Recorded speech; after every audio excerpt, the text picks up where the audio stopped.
అసలు పుష్ప ఎక్కడ where is Pushpa అని చెప్పి ఒక వీడియో రిలీజ్ చేశారు భయ్య 1 year ago పుష్ప టీం వాళ్ళు. బట్ ఇప్పుడు క్వశ్చన్ ఏంటంటే where is Pushpa Hindi producer. ఈ క్వశ్చన్ ఎందుకు ఎరైజ్ అవుతుందంటే పుష్ప 1 కి ఇంకా పుష్ప 2 హిందీ ప్రొడ్యూసర్ సేమ్ కాదు భయ్య. పుష్ప 1 కి మనీష్ షా అని ఒక ప్రొడ్యూసర్ ఉండేవాడు, the famous gold mines telefilms అధినేత. గోల్డ్ మైన్స్ అంటే తెలుసు కదా, చాలా ఫేమస్ సౌత్ ఇండియన్ ఫిల్మ్స్ ని హిందీలో డబ్ చేస్తారు. పిచ్చి పిచ్చిగా వ్యూస్ ఉంటాయి వాళ్ళు డబ్ చేసిన సినిమాలకి. ఆయనే పుష్ప ద రైస్ హిందీలో డబ్ చేసి రిలీజ్ చేశారు. Manish ji from Gold Mines Films, on behalf of all the South Indians for making us so popular all over the country. Thank you very much Manish ji. Thank you for taking us into the heartland of North India. అయితే second part కి ఆయన కాదు భయ్య producer మారిపోయారు హిందీలో. ఎందుకు దానికి reason నేను చెప్తాను గానీ, ఎవరైతే గోల్డ్ మైన్ టెలిఫిల్మ్స్ అధినేత ఉన్నారో ఆయన కాంట్రిబ్యూషన్ ఏంటి పుష్ప ఫస్ట్ పార్ట్ అంత పెద్ద హిట్ కొట్టడానికి హిందీ వరల్డ్ లో, అది చెప్పబోతున్నాను.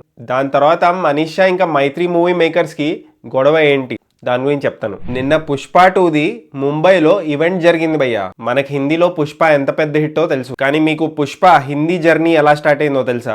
శ్రేయస్ తల్పడే అని ఒక ఫేమస్ హిందీ యాక్టర్ ఉన్నారు భయ్య, ఎక్కువ కామెడీ రోల్స్ లో కనిపిస్తారు. అయితే ఒక రోజు ఆయన షూటింగ్ లో బిజీ ఉన్నప్పుడు ఆయనకు ఒక కాల్ వచ్చింది Pushpa first part Hindi producer దగ్గర నుంచి. మీరు పుష్ప సినిమాలో హీరోకి డబ్బింగ్ చెప్పాలి అని చెప్పారు ప్రొడ్యూసర్. పుష్పనా అదేం సినిమా అని అడిగారు శ్రేయస్ తల్పడే. తెలుగు సినిమా అండి, అల్లు అర్జున్ హీరో. సరే సినిమా చూస్తాను, షో అరేంజ్ చేయమని చెప్పారు. అయితే మీరు హైదరాబాద్ రావాల్సి వస్తుంది అని ప్రొడ్యూసర్ చెప్పారు. హైదరాబాదా?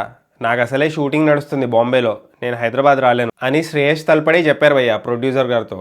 సరే మీరు బాంబేలోనే సినిమా చూసేటట్టు నేను అరేంజ్ చేస్తాను అని ప్రొడ్యూసర్ మనీష్ షా చెప్పారు భయ్య. దానికి శ్రేయస్ తల్పడే ఒప్పుకున్నారు భయ్య. అప్పుడు ప్రొడ్యూసర్ అడిగారు ఎంత ఛార్జ్ చేస్తారు డబ్బింగ్ కి అని. శ్రేయస్ తల్పడే చాలా భారీ మొత్తం చెప్పారు డబ్బింగ్ చెప్పడానికి. సరే ఈ సినిమాకి అంత సీన్ లేదు, ఏదో ఫార్మాలిటీకి డబ్బింగ్ చెప్తున్నాము, సో చూసి చెప్పండి అని శ్రేయస్ తల్పడేకి రిక్వెస్ట్ చేశారు హిందీ ప్రొడ్యూసర్. సరే ఫస్ట్ అయితే నేను సినిమా చూస్తాను, మీకు తోచింది మీకు నచ్చింది ఇవ్వండి అని చెప్పి అన్నారు. అయితే షూటింగ్కి వెళ్ళే టైంలో కార్లో వెళ్తూ ల్యాప్టాప్ లో చూశారు భయ్య ఫస్ట్ హాఫ్.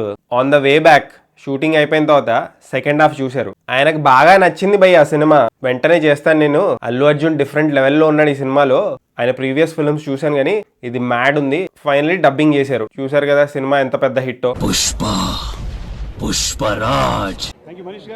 అయితే మైత్రి మూవీ మేకర్స్ హిందీ రైట్స్ అమ్మారు భయ్య మనీష్ షాకి, గోల్డ్ మైన్ టెలిఫిల్మ్స్ వాళ్ళకి. అప్రాక్సిమేట్లీ 30 crores ఎంతకో అమ్మారు భయ్య. అప్పట్లో ఇది చాలా పెద్ద కాస్ట్ భయ్య. అప్పట్లో మనీష్ షాకి చాలా మంది చెప్పారంట, బాబు చాలా డబ్బులు పెట్టేశావు, డబ్బింగ్ రైట్స్ కి రికవర్ అవుతుందో లేదో డౌటే అని చెప్పారు. బట్ థియేటర్ నుంచి 55 crores వచ్చాయి భయ్య గోల్డ్ మైన్స్ టెలిఫిల్మ్స్ వాళ్ళకి. 40 to 45 crores ఏమో డిజిటల్ ఇంకా శాటిలైట్ రైట్స్ ద్వారా వచ్చాయి. సో టోటల్ గా అప్రాక్సిమేట్లీ 100 crores వచ్చాయి భయ్య హిందీ నుంచి. అయితే ఇక్కడే ప్రాబ్లం స్టార్ట్ అయింది. మైత్రి మూవీ మేకర్స్ వాళ్ళు మనీష్ షాని థియేట్రికల్ ఇంకా డిజిటల్ రైట్స్ నుంచి వచ్చిన మనీ సగం షేర్ అడిగారు. కుదరదమ్మా నేను ఇవ్వను అని చెప్పి మనీష్ షా చెప్పారు. మైత్రి మూవీ మేకర్స్ వాళ్ళు మనీష్ షాని కన్విన్స్ చేయడానికి ట్రై చేశారు, ప్లీజ్ ఇవ్వవా అని చెప్పి. కానీ మనీష్ షా ఒప్పుకోలేదు. నా ఎఫర్ట్ వల్లే హిందీలో సినిమా అంత బాగా ఆడింది, నేను డబ్బింగ్ దగ్గరుండి చేయించుకున్నాను, సో షేర్ ఇచ్చే ప్రసక్తే లేదు బ్రదర్ అన్నారు. ఈ ఎపిసోడ్ వల్లే Pushpa the rule Hindi dubbing rights వేరే వాళ్ళకి ఇచ్చేశారు భయ్య, మనీష్ షాకి కాకుండా. అది భయ్య మ్యాటర్. ఏదేమైనప్పటికీ హిందీలో పిచ్చ బజ్జుంది భయ్య పుష్ప 2కి. మరి చూడాలి పుష్ప 2 హిందీలో ఎంత కలెక్ట్ చేస్తుంది, ఈసారి రికార్డ్ బ్రేక్ చేస్తుందా చూద్దాం. అండ్ జస్ట్ ఇన్ కేస్ మీరు ఇంకా సబ్స్క్రైబ్ చేసుకోకపోతే సబ్స్క్రైబ్ చేసుకోవచ్చు కదా. పుచ్చుక్ పుచ్చుక్.